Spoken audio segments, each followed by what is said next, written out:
The Sparrow by Mary Doria Russell is a fascinating thought experiment and deeply layered narrative about evolution, social structures, cultural misunderstandings, and the nature of faith that, unfortunately, wraps its main character arc around a janky kludge thread that just doesn't quite work. It's a very good, but a very flawed book. After a lot of character building, the story begins when Jimmy Quinn, an astronomer doing some work with SETI at the Arecibo telescope, discovers a radio transmission coming from Alpha Centauri. It's not a grand, is there anyone out there, call to the universe, or the expected string of prime numbers or mathematical formulas. It might even be nothing. But the signal looks weird, so he listens to it as straight audio. It's a song, a beautiful and somehow inspiring piece. It was vocal mainly. There was a percussive underlayment and possibly wind instruments as well, but it was hard to tell about that. There was still a lot of noise, although Jimmy had already filtered some out. And it was unquestionably alien. The timbre of the voices, the harmonics were simply different in some way that Jimmy couldn't describe in words. Jimmy has an eclectic group of friends with a diverse skill set, including a Jesuit priest, Father Emilio Sandoz.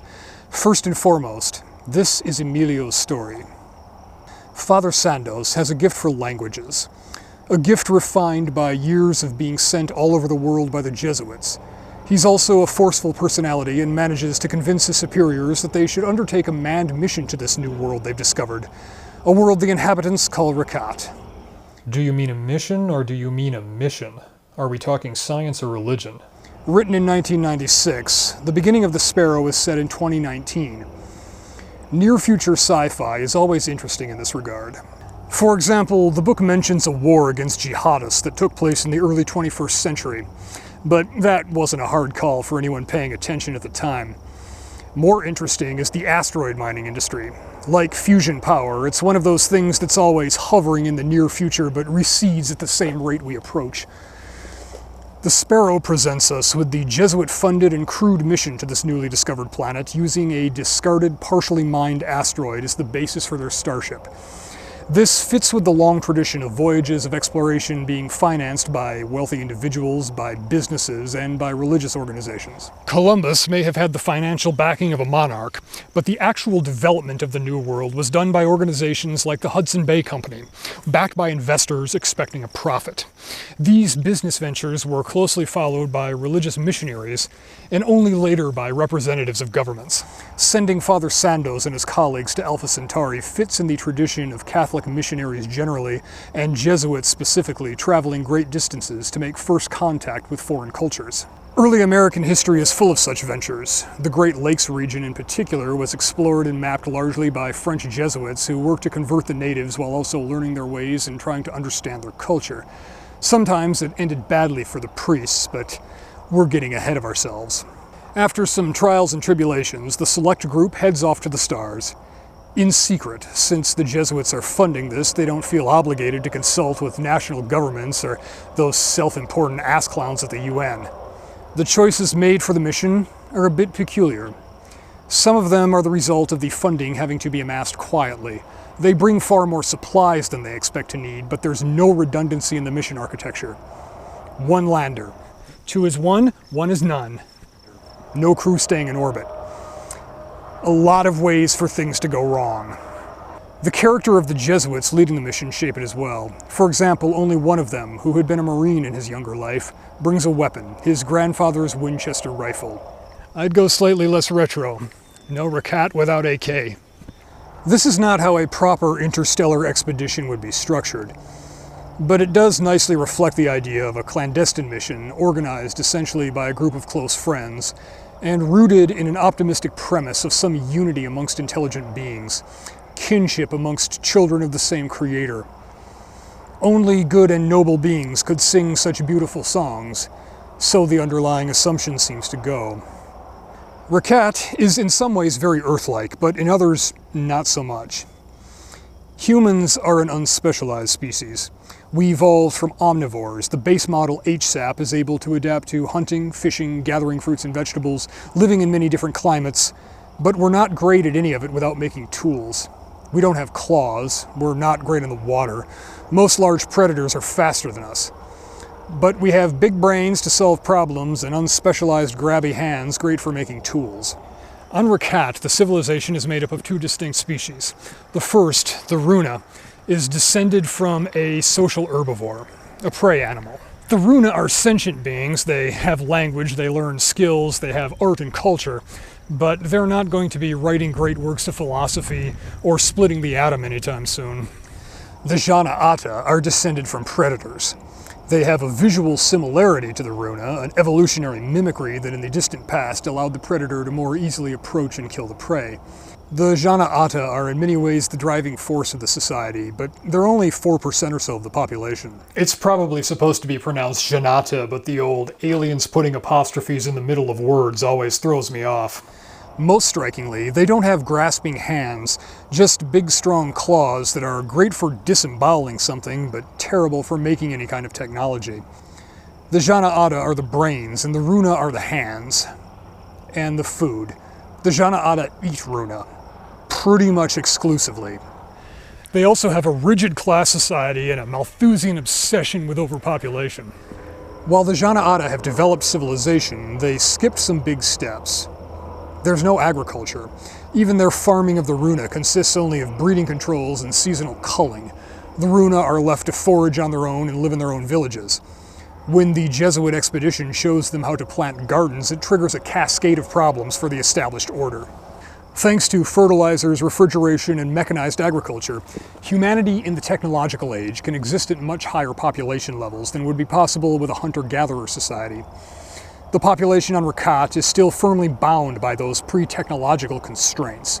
Their technology, despite developing radio, motors, and other indicators of industrial civilization, appears to be more artisanal.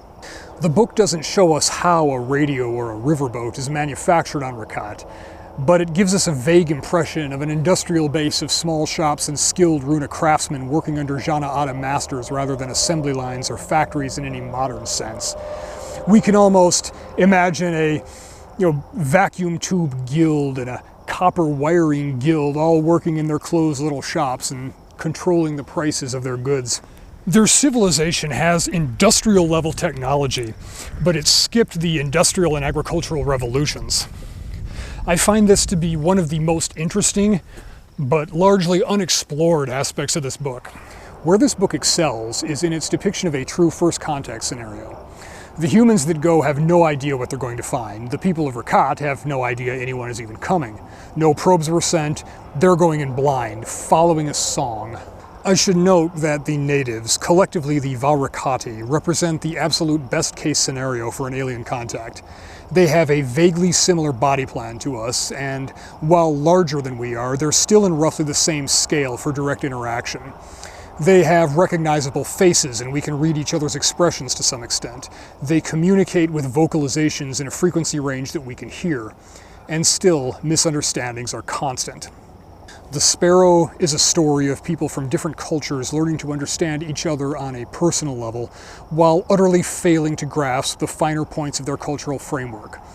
It's a fascinating thought experiment as discoveries and misunderstandings magnify and lead to tragedy, all orbiting around the actions and choices of Emilio Santos.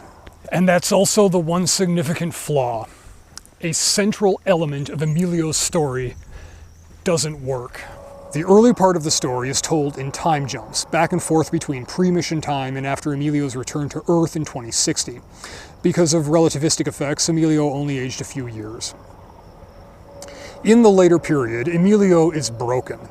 He won't speak of what happened on Rakhat, but he's in terrible health. He wakes screaming every night, and his hands have been mutilated in a precise and deliberate manner. Why the hell did they do this to him, John wondered, trying to be careful of the raw new tissue that had only recently reclosed. All the muscles of the palms had been carefully cut from the bones, doubling the length of the fingers, and Sando's hands reminded John of childhood Halloween skeletons. During this, we're given hints that Emilio somehow descended into depravity, that he engaged in all manner of sinful excess and dirty deeds. Another priest refers to him directly as a whore, and the book early on alludes to Emilio killing a child and engaging in prostitution. The whoring is really emphasized. It builds this tension around the mystery of what happened to him on Rakhat and why he's the sole survivor of the group. What choices did desperation drive him to, we wonder? We learn that the group was attacked by Jana'ata soldiers coming to punish the Runa for their reproducing without permission after learning to grow their own food, thereby upsetting the population balance. Emilio is taken in by Supari, a Jana'ata merchant, who offers him hasta akala, which Emilio interprets as sanctuary, the protection of joining Supari's household.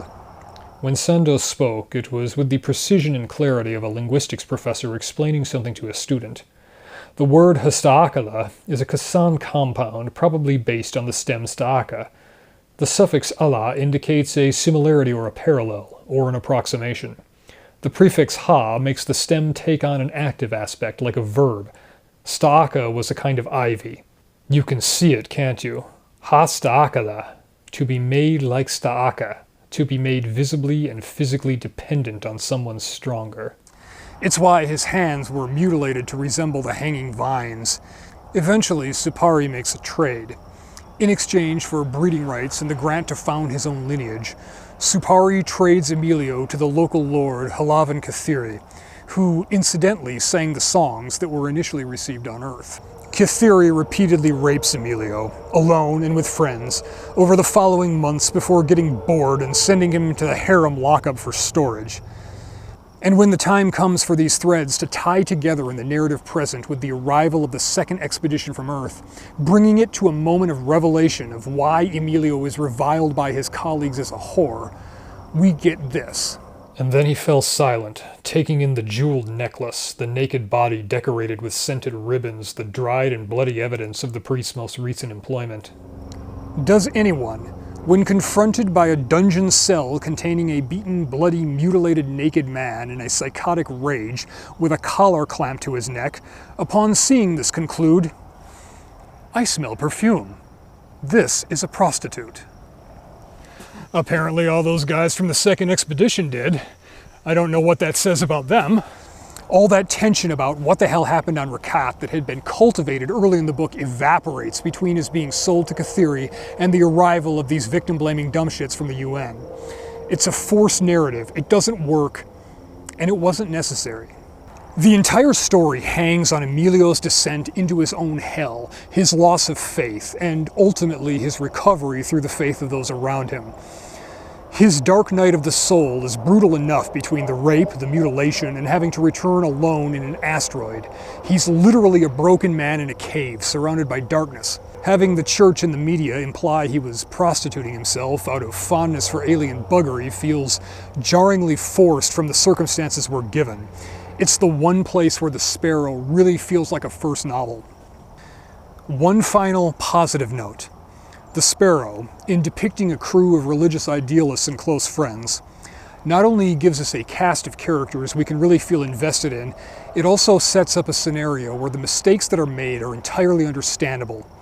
For example, when their second-string pilots use too much fuel, stranding them, it fits with the characters and circumstances where a more professional crew would have had proper procedures drilled into them. This comes together well with Supari, the one Jana'ata they have a real dialogue with. He's a merchant and essentially lowborn. He wants to increase his status and attain breeding rights. The crew, all good friends with noble motives, perceive Supari in that same light. But he's not exactly their friend. He's a business associate. And while Supari isn't evil or cruel, he's just self-interested and cunning, that misreading of the situation ultimately leads to death and suffering all around. In a way, the tragedy results from the people that went to Rakhat being too good, too honest, and too accepting. A little dash of suspicion could have saved everyone a great deal of grief. Also, you're in an alien wilderness surrounded by potential hostiles. Secure a perimeter, for Christ's sake. There is a sequel to this book that's full of reveals and retcons. It has some interesting points, but it's kind of a mess.